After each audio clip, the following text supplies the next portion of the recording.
ଯେଉଁମାନେ ନିଜକୁ ପାଳକ ବୋଲି କହୁଥିବା ଲୋକମାନେ, ଯେଉଁମାନେ ନିଜକୁ ପ୍ରଚାରକ ବୋଲି କହୁଥିବା ଲୋକମାନେ, ଆପଣମାନଙ୍କର କାମ କଣ? ଆପଣମାନଙ୍କର କାମ ହେଉଛି ବିଶ୍ୱାସୀ ମାନଙ୍କୁ କନ୍ୟାର ଗୁଣ ଦେଇ ବାକ୍ୟରେ ଆତ୍ମିକରେ ପ୍ରସ୍ତୁତ କରି ଗୁପ୍ତ ଆଗମନରେ ଯିବା ପାଇଁ ପ୍ରସ୍ତୁତ କରିବା ହେଉଛି ଆପଣମାନଙ୍କର କାମ। ଆପଣମାନଙ୍କୁ ଲୋକମାନଙ୍କୁ ଶୟତାନ କବଳରୁ ମୁକ୍ତ କରିବାକୁ ପଡିବ। ସାଂସାରିକ ଠାରୁ ଅଲଗା କରି ସତ୍ୟ ବାକ୍ୟ ଦେଇ କନ୍ୟାର ସ୍ଥାନ ପ୍ରାପ୍ତ କରିବାକୁ ଆହ୍ୱାନ କରାଯାଇଅଛି।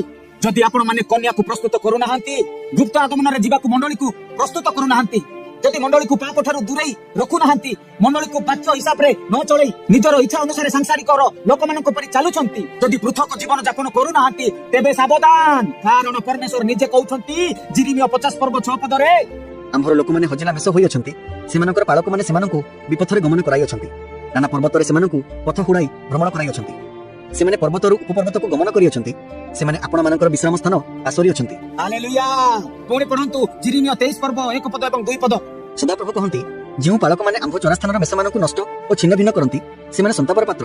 ସେମାନେ ସନ୍ତାପର ପାତ୍ର। ପୁଣି ତଳକୁ, ଏହି ନିମନ୍ତେ ସଦାପ୍ରଭୁ ଇସ୍ରାଏଲର ପରମେଶ୍ୱର ଆପଣା ଲୋକମାନଙ୍କର ପାଳନକାରୀ ପାଳକମାନଙ୍କ ବିରୁଦ୍ଧରେ ଏହି କଥା କହନ୍ତି, ତୁମ୍ଭେମାନେ ଆମ୍ଭର ପଳକୁ ଛିନ୍ନ ଭିନ୍ନ କରି ଦୂରକୁ ତୋଡ଼ି ଦେଇଅଛ ଓ ସେମାନଙ୍କର ତତ୍ତ୍ୱାନୁସନ୍ଧାନ କରିନାହ। ସଦାପ୍ରଭୁ କହନ୍ତି, ଦେଖ ଆମ୍ଭେ ତୁମ୍ଭମାନଙ୍କ ଦୁଷ୍କର୍ମର ପ୍ରତିଫଳ ଦେବା। ସଦାପ୍ରଭୁ କହନ୍ତି, ଦେଖ ଆମ୍ଭେ ତୁମ୍ଭମାନଙ୍କ ଦୁଷ୍କର୍ମର ପ୍ରତିଫଳ ଦେବା।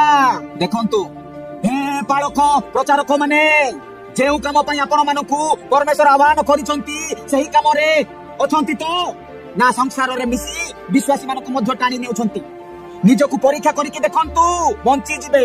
ଯାହାକୁ ପ୍ରେମକାରୀ, ଦୟାକାରୀ, କ୍ଷମାକାରୀ ବୋଲିକି ପରମେଶ୍ୱରଙ୍କୁ ହାଲକାରେ ନେଇ କନ୍ୟାକୁ ପ୍ରସ୍ତୁତ ନ କରି ସାଂସାରିକରେ ଭ୍ରମଣ କରୁଛନ୍ତି, ସାବଧାନ। ସେ ଅଛନ୍ତି ସ୍ୱୟଂ।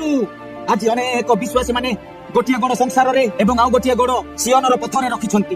ଏଇଥିପାଇଁ ମଧ୍ୟ ଆପଣମାନେ ଜବାବ ଦେବେ। ମନେ ରଖନ୍ତୁ, କାରଣ ପ୍ରଭୁ ଆପଣମାନଙ୍କୁ ସେହି ମଣ୍ଡଳୀର ଦାୟିତ୍ୱ ନେବାକୁ ଦେଇଛନ୍ତି।